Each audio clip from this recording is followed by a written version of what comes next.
Ordinarily, if you're after something fun, fast and track-oriented, then basically anything with a BMW M badge on it will fit the bill. And this is the latest example, it's the M4 Coupe. However, there are buyers out there that are after more character and personality in a fast two-door package. And in that regard, it's hard to look past Jaguar's F-Type Coupe. Now, both these vehicles are markedly different in what they offer. However, they do have a similar price tag, comparative outputs, and ultimately strive for the same outcome: unadulterated fun behind the wheel. We want to find out which one does it better in this head-to-head.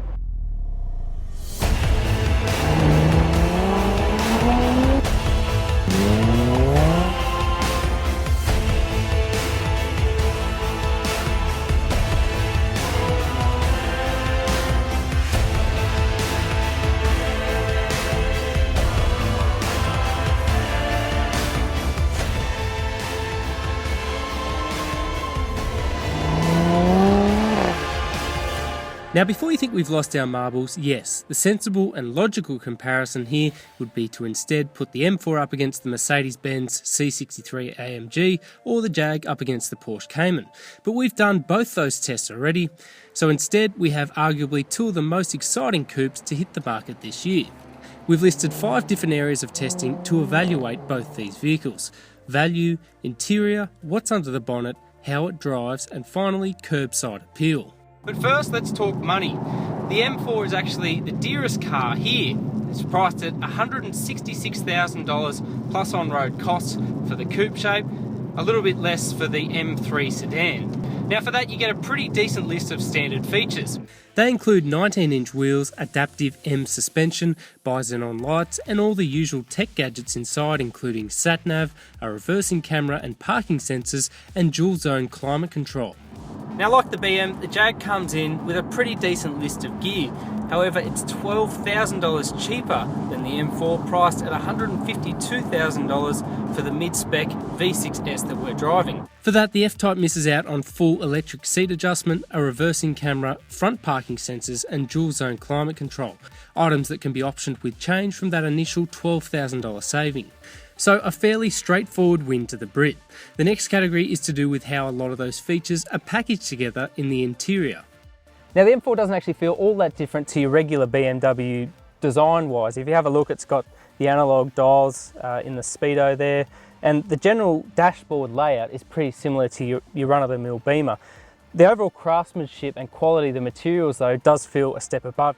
Some of the interior highlights include the M4's snug seats, complete with illuminating M badging, and the chunky sports steering wheel.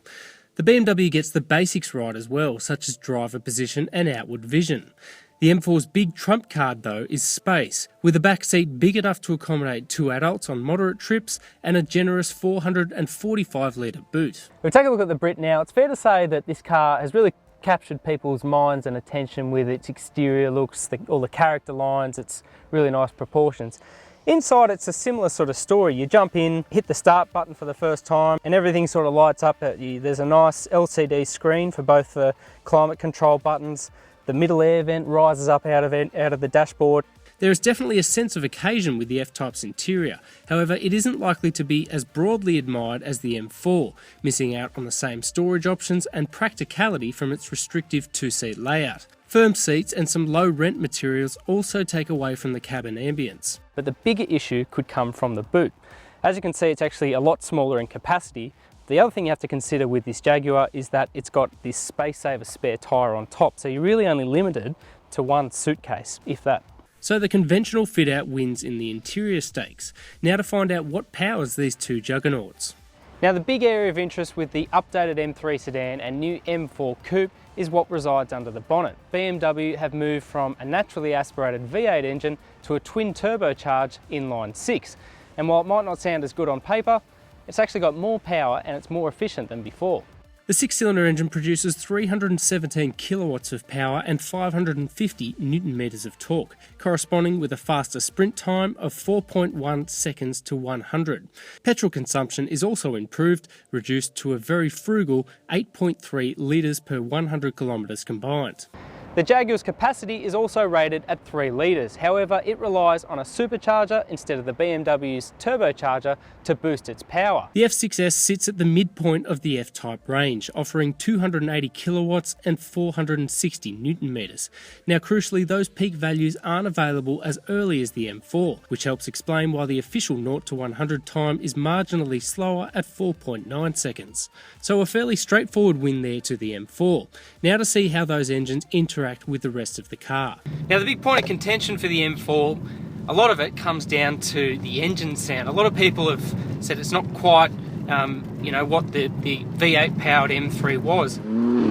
It's not really a gravelly or throaty sort of sound, it sounds almost computer generated. It's a pretty cool note on so many different levels. Yes, it does sound a little bit synthetic, but I think it works. Now you can complain about that sound as much as you like, but the power from this twin turbo engine is simply mesmerising. There's so much power on tap from down low, and the engine works really well in unison with the gearbox to really get as much potential from it as you can. You'd think with the extra length to this car that it would be more of a handful through corners, but it's not noticeably so. Once you get your head around it, it's a really easy car to drive quite quick.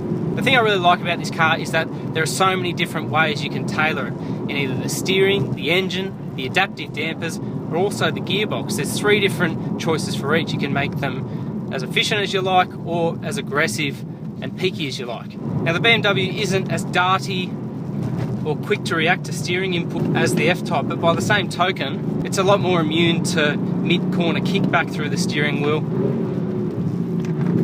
and has a great level of feel to it all around the ratio. It's a really confidence-inspiring setup. The M4 is a rather clinical machine to drive, with powerful brakes and fairly judicious traction and stability control functions to keep the car in check. But it's also playful when desired, and does an incredible job of mixing that balance and agility with the punch of the engine. Now the Jag is obviously a very different car to drive from the M4 to start with, and that's because shorter in length and in height. Now those dimensions translate to a more agile ride and go-kart-like handling. The steering's a lot more darty off-centre than the BM, and everything feels a little bit more busy in terms of your controls. Other than that though, the engine and overall drivetrain in this car is excellent, and while it's down a little bit on power compared to the BM, it brings a real sense of theatre and really makes you feel warm and tingly almost with the engine note. Now surprisingly, the ride on the Jaguar is probably a little bit more compliant than the BM, which is probably not what you'd expect, but in all settings, from its efficient setting through to the sportiest ones, it actually takes the edge off little bumps more than the BM. And while it's not quite as compliant as say a Porsche, which somehow manages to iron out all those bumps while being even more sporty, it does a pretty good job of treading that fine line between comfort and sportiness. It doesn't disappoint in the bends either, it's quite composed. One thing though that you wouldn't expect is that there's a little bit more kickback through the steering wheel in the Jag than the BM as well. So a narrow win to the M4, however it's easy to argue the other way around depending on your preferences in ride and handling. The last category is a slightly subjective one, curbside appeal. While the M4 cuts a mean presence on the street with its wide rear haunches, bold character lines and imposing bi-xenon headlights, the slightly synthetic exhaust note and the fact that it doesn't look all that different from your regular 4 Series coupe means it doesn't hold as much clout on the road as you might expect. The F-Type meanwhile is instantly noticeable as something newer and altogether different, with a universally admired rear end, stunning proportions, and once again, that cracking exhaust note. It's a real winner in design and takes out the last category with relative ease. Now picking a winner between these 2 cars is one of the more difficult things you'll have to do, mostly because they are very different in what they represent and they also cater to different strengths. But ultimately the BMW is hard to look past simply because it's more of everything. It's got more power, more practicality, and for us, it's a lot more fun to drive.